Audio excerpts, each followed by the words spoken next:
I'm going to take you guys back in time to 1967, to a time when Woody Allen had his own little TV show on, I believe it was NBC. And he had a guest on his channel who was probably the most prominent conservative thought leader, I guess, at the time, and that is William F. Buckley. And somebody in the audience, for today's, so we're going to call it a slow burn. Is that what it is today? This is a slow burn.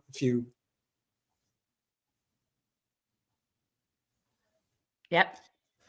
Because it's the history of the revolution brewing. So what happened in 1967, Jen, with the fake state of Israel? What happened in 1967? Well, that was when they violated international borders, provoked a war with the neighboring nations, claimed that they were attacked, used it as an opportunity like they did with October 7th to then further expand, their first illegal expansion, which was again into the Sinai Peninsula to the south, the Golan Heights to the north, West Bank, and Gaza, right? That was the 67 expansion. And 1967 is also the year of the USS Liberty attack. Right. I know you asked me like as if I was there. I'm not that old. Yeah. You are that old. You just look good for your age. I am not that old. I was not alive then. I'm just kidding. 1967, Woody Allen and William F. Buckley. I'd like to direct my question to Mr. Allen, if I may. Mr. Allen, do you think that the Israelis should give back the land that they won from the Arabs? Well, right off the bat, it's won from the Arabs. So it's not even the Palestinians, it's the Arabs, which, of course, as you've often pointed out, is used for a derogatory purpose. And then it becomes won, not stolen. So immediately the framing, and that's not to say that this lady is trying to frame it from a biased perspective. She's just taking whatever information, especially in those days, was probably afforded to her. That was the news. It was Israel's war. They were attacked by the neighboring Arab nations. And there is an element of truth to that. But again, it didn't start that day. So there was a lot of provocation that led up to it. And it was essentially false flags because they wanted that to happen, because they wanted to use it as an excuse to expand. And the fact that, and a lot of at that time, a lot of those nations, and still are, filled with displaced Palestinians.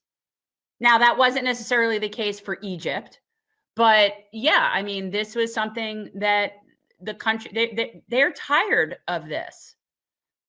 Israelis give back the land they won. No, I don't think so. I think that they should sell it back. Classic.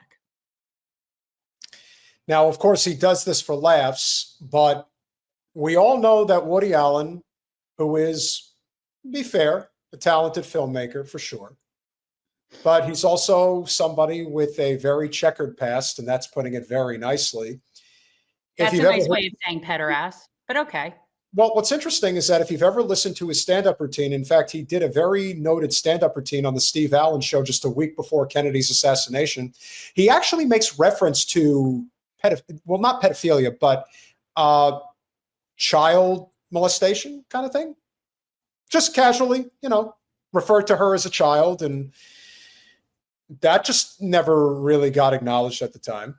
But what I find the most interesting is that Woody Allen, who is almost 90 years old, and he's not doing too well because he did an interview recently.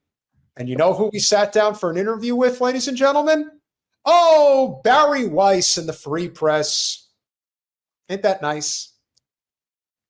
So when they point being, the revolution has been brewing for a long time. Absolutely. So Woody Allen makes light of the fact that the Palestinians have been genocided in one form or another since 1967, and he thinks it's just good to make a quip about it. Now, do I think he was doing it to be humorous and that he has a very violent bone in his body for the Palestinian people? Who knows? But it got the reaction he was looking for. With that said, there is more.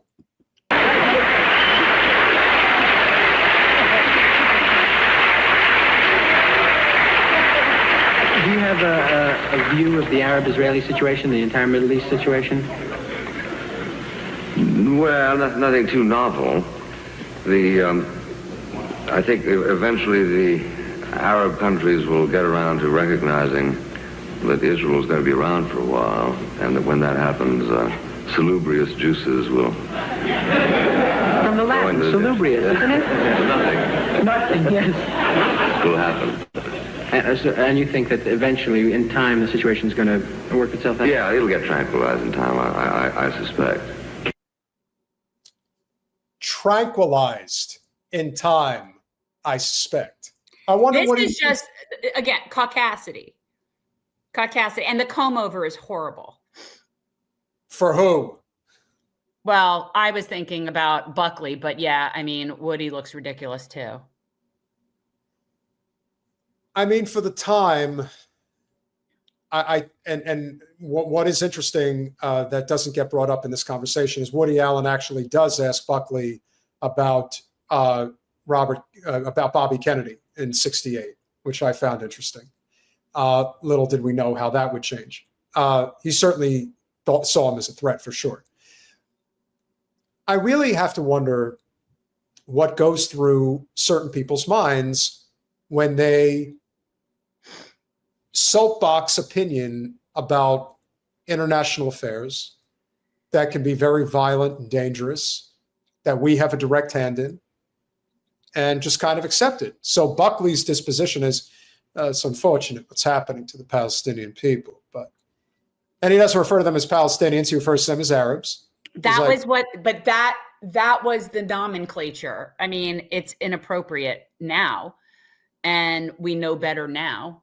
But that was, you know, I can't even fathom how they referred to Black people then. At this particular moment, it was probably colored. What do you make of the word tranquilize? I mean, it's very oppressive and supremacist. It's very colonial. It's just, yeah, it's oppressor speak. I agree. Mm-hmm. Well, you know, sometimes, curiously, wars do settle things. It's very unfashionable to suppose that they do. But the Israeli situation is an excellent example of where a war does situate Israeli claims in a more viable way. Mm-hmm. This was the third time around, this last contest. And Israel has accomplished something. So it is wrong, as I say, to suppose that wars never do accomplish anything. Sometimes, in fact, they do. It's a messy way to do it. But on the other hand, it is a way that it is a way that accomplishes certain things that some people want very much to accomplish. For instance, Israeli independence. Mm-hmm. Yeah, Israel doesn't get independence because it's not a real place. It's a fiction.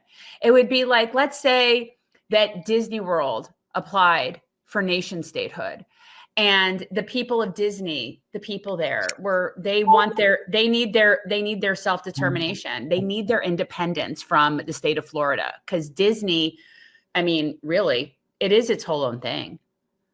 And yeah, I mean, why not? That's how ridiculous that sounds to me now. Israel needs its independence from it. It's not even supposed to exist. Independent from what? It's not a real thing. It's a fiction. Keep in mind, this interview was from the holiday season of 1967, right before the Tet Offensive in Vietnam, which was the most violent and bloody fight of the entire war. Doing this at the backdrop of the Vietnam War and making that type of commentary also goes to show you how flippant elites are. Liberal or conservative, it doesn't matter. The whole concept of war is, it's terrible, but we don't have to fight in it, so I don't give a shit.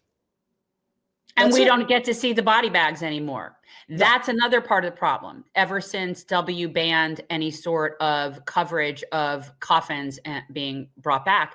And that is one of the reasons that we ended up getting out of Vietnam, was the amount of people that were watching body bags and coffins draped with flags being brought back, and what that did to American people and got them in the streets. So they never want us to see that.